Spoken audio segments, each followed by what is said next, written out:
got some motherfucking design on right now. Bring it down, bring it down, bring it down, bring it down. Assalamualaikum warahmatullahi wabarakatuh. Selamat pagi semuanya. Yang saya hormati Ibu Aisyah selaku dosen pengatur perilaku organisasi dan yang saya banggakan teman-teman sekalian. Baiklah, sebelum memulai materi saya ingin memperkenalkan diri. Saya Ahmad Suendra sebagai moderator, Angel sebagai pemateri, dan Zahra sebagai pemateri. Jadi tanpa berlama-lama, kami akan mempresentasikan hasil dari diskusi kami yang berjudul Foundation of Organisasi Struktur. Jadi kita masuk dari pengertian dari struktur organisasi. Struktur organisasional akan mendefinisikan bagaimana tugas pekerjaan secara formal dibagikan, dikelompokkan, dan dikoordinasikan. Para manajer perlu membahas mengenai 6 elemen utama ketika mereka merancang struktur organisasi mereka, yaitu spesialisasi kerja, departementasi, rantai komando, rentang kendali, sentralisasi dan desentralisasi, serta formalisasi. Pertama, konsep struktur organisasi. Konsep ini dibagi menjadi 3 bagian, yaitu 1. Struktur sebagai suatu pengaruh pada perilaku. Pentingnya struktur sebagai sumber pengaruh telah begitu. Kita melakukan apa yang diinginkan oleh organisasi dan membayar kita untuk melakukannya. Kita tidak mempunyai kebebasan untuk memilih bila kita mengerjakan tugas yang dituntut oleh pekerjaan yang kita pegang. Pekerjaan menjadi ciri penting bagi setiap organisasi. Yang kedua, struktur sebagai aktivitas berulang. Perspektif ini memfokuskan pada aktivitas yang dilakukan sebagai konsekuensi terhadap struktur. Definisi memfokuskan pada dasar regularitas aktivitas organisasi, menekankan pada kepentingan. Ketiga, struktur sebagai perilaku yang berorientasi pada maksud dan tujuan. Konsep ini akan memperhatikan keberadaan maksud dan tujuan tersebut dan menjadi sikap kita bahwa manajemen sebaiknya berpikir mengenai struktur dalam kaitan atas kontribusi pada efektivitas organisasi. Struktur organisasi mencerminkan dan berkontribusi pada tujuan pribadi pimpinan dengan biaya tujuan organisasi. Kedua, desain organisasi yang umum. Desain organisasi ini dibagi menjadi 3 bagian, yaitu 1. Struktur sederhana. Struktur sederhana adalah suatu struktur organisasi yang dicirikan dengan rendahnya derajat departementalisasi, rentang kendali yang lebar, otoritas yang tersentralisasi pada satu orang tunggal, dan kecilnya formalisasi.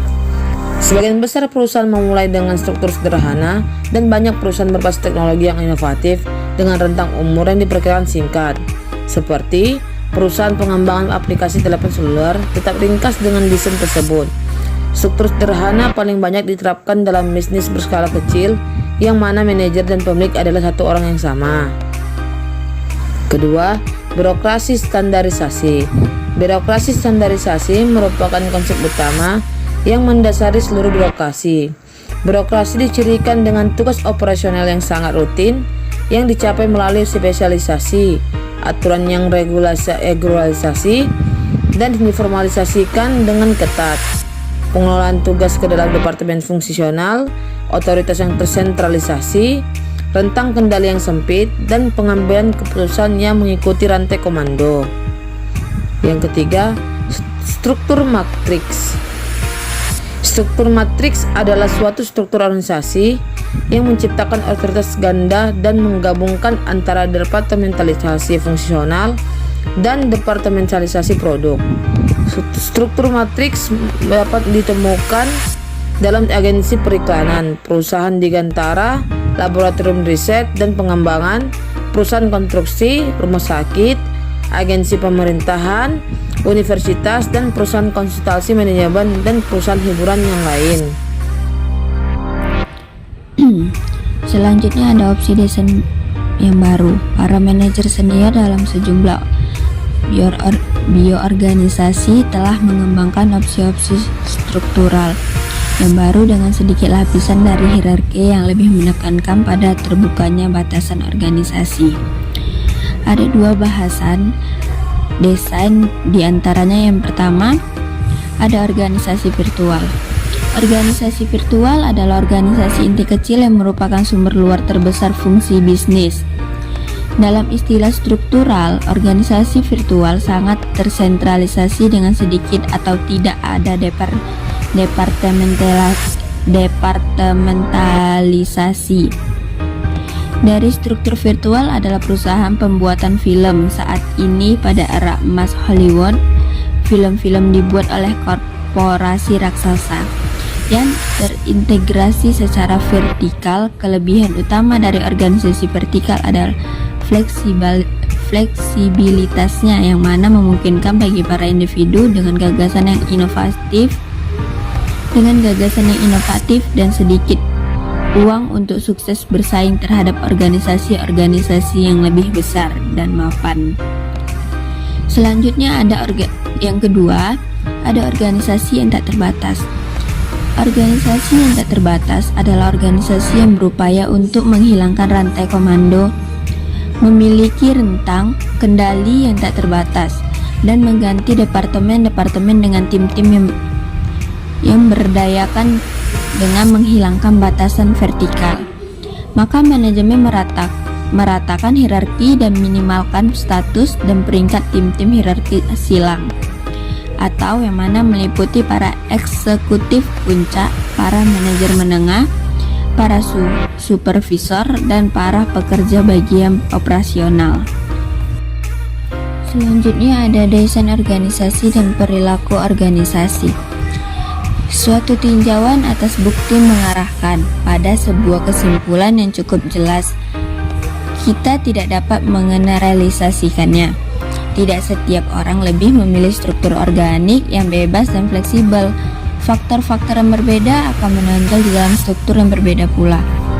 Dalam formalisasi yang sangat tinggi, sangat terstruktur, organisasi mekanistik, level kemerataan dalam kebijakan dan prosedur formal merupakan predikator kepuasan yang sangat penting untuk memaksimalkan kinerja dan kepuasan.